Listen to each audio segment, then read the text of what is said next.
5 miyembro ng Senate Minority naghain ng resolusyon para hikayatin si Senator Bato de la Rosa na kusa ng sumuko. Kasunod po yan ang inilabas na arrest warrant laban sa kanya ng International Criminal Court. Sa gitna naman ng posibleng pagpapaaresto kay Bato, nakiusap siya kay Pangulong Bongbong Marcos. Huwag daw sana siyang isuko sa ICC. Narito ang aking report. Lahat ginawa ko. Tapos, ganito mangyari sa akin. Sana, huwag niya akong ipadala sa dahil. Yun lang naman, kung pwede lang. Kung meron akong nanagutan, panagot ko dito sa ating local court. Huwag doon sa Banyaga. Yan ang kaisa-isang hiling ngayon ni Senator Ronald Bato de la Rosa kay Pangulong Bongbong Marcos. Sa gitna yan ng bantang aarestuhin na siya sa bisa ng arrest warrant ng International Criminal Court. Ang senador na kilala bilang Bato, ngayon aminadong natatakot na. Lowest point na raw ito ng kanyang buhay. Bakit kayo naiyak, sir? Ha? Bakit po kayo naiyak? Tao lang ako. Hindi ako robot. Hindi ako makina. Tao lang ako. May appeal is sincere to the President. Hanggang sa sesyon ngayon, nakitang umiiyak si Senator Bato habang kausap at kinocomfort siya ni Senator Bongo. Among very close friends lang yun usapan. Kaya mabigay yung puso ko bang sinasabihan niya ako. It's very private, kaya pasensya na, hindi ko ma-share sa inyo. Kahapon napasigaw si Senator Bato nang matanong ko siya kung bakit siya muling pumasok ng Senado. But why are you here, sir? Bakit po kayo napapasok today, sir? Ay, ang senador ng Republic. Kung hindi ko papasok, ginahanap niyo ako. Di ba? Ngayon papasok ako, tatanungin niyo ako bakit ako pumapasok. Pero sa panayam ko sa kanya sa Frontline Pilipinas, bati naman daw kami ni Senator Bato. Sir, bati naman tayo kasi tinanong kita kahapon, medyo mainit ulo mo.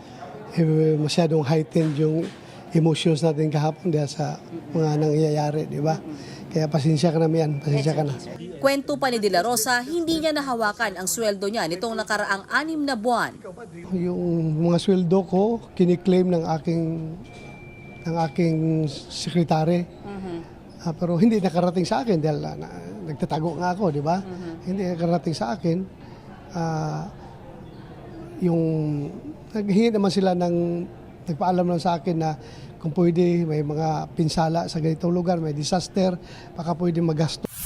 Kagabi sa opisina ni Senator Jinggoy Estrada, nagpalipas ng magdamag ang senador. Nakausap din daw niya si Vice President Sara Duterte sa phone call. Pero hindi raw nila napag-usapan ang nakaambang impeachment trial ng bise. Nagtatanong lang siya, how can she help? Wala ka ba rin, ano kung matuluyan kayo, padalang na pinsa. Si Senator Robin Padilla naman, sinamahan daw mag-overnight sa Senado si Bato. Okay naman si Senator Bato. Nagkwentuhan naman kami kasi matagal siyang walang kakwentuhan eh. Napagkwentuhan namin yung pelikula namin, yung ginawa na... Aminado naman si Senator Bato na masama ang loob niya kay dating Senate President Tito Soto. Tinawag niyang pagtataksil ang ginawa ng kapwa senador. Hindi raw kasi ipinadaan sa local court ang warrant of arrest ng ICC. Anya, mukhang may plano talagang ipahuli siya. Hindi ako plastic. Hindi magsabi na wala akong sama ng because yung ginawa niya pagtataksil, hindi lang yung pagtataksil sa kanyang kulig, kundi pagtataksil niya sa institusyon na Senado. May design talaga na talagang gusto niya pahuli ako sa baba para hindi ako kaakyat dito, para hindi siya ma-unseat. Hindi ako magipagplastikan. I will betray. Sagot naman dyan ni Senator Soto. Wala rin akong ginawang masama para sa kanya. How will I know that he's coming after 7 months of absence to unseat a sitting Senate President? Bago naman natapos ang sesyon kanina, lumapit si Bato kay Soto at niyakap niya ito. Wala akong sama ng loob sa kanya. Wala. Sabi ko nga sa kanya, Sir, maraming salamat, Sir. Wala rin utang na loob ko sa kanya. While I was in hiding, alam kong inalagaan niya yung opisina ko. Hindi niya pinapabayaan. Muli ring nanindigan si Senator Bato na hindi siya susuko sa ICC. Lalo ngayong isinailalim siya sa protective custody ng Senado. Nanindigan din siyang pag-atake ito sa soberanya ng bansa. Sa gitna naman ng sesyon kanina, nagkainitan sina Senator Kiko Pangilinan at Robin Padilla. Sa gitna yan ng pagtatalo sa paraan ng pag-aresto ng NBI kay Bato. I'm appealing that perhaps this matter should be tackled in the committee rather than in this in plenary. Paano natin pag-uusapan yung ibang... And for the record, Mr. President, I still have the floor.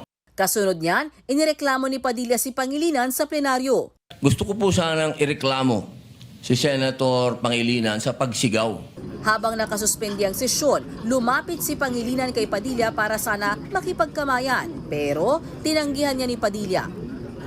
Sa gitna ng tensyon sa Senado, 5 senador ang naghain ng resolusyon para himukin si Bato na voluntaryong sumuko sa mga otoridad. Pumirma dyan ang minority senators na sina Pangilinan, Soto, Ping Lacson, Risa Hontiveros at Bam Aquino. Hinikayat rin nila si De La Rosa na humingi ng judicial remedies aninsunod sa konstitusyon at mga naaangkop na batas. Lalo't hindi na raw bago ang pag-aresto at kusang pagsuko ng ilang dating senador, gaya ni Juan Ponce Enrile, Laila de Lima at Antonio Trillanes. Pero tinablayan ni Senate President Alan Peter Cayetano. It's very obvious to me they didn't want him to appear. Pag naglabas ng ICC ng warrant laban sa mga cabinet members, laban sa mga general natin, laban sa mga progressive leaders that they will accuse of mass graves and everything, payag ba sila na lahat yan pulutin na lang tapos dalhin sa Hague? So, yun lang payo ko sa kabila. You know, don't be personal. Wala pa namang komento si Bato sa nasabing resolusyon.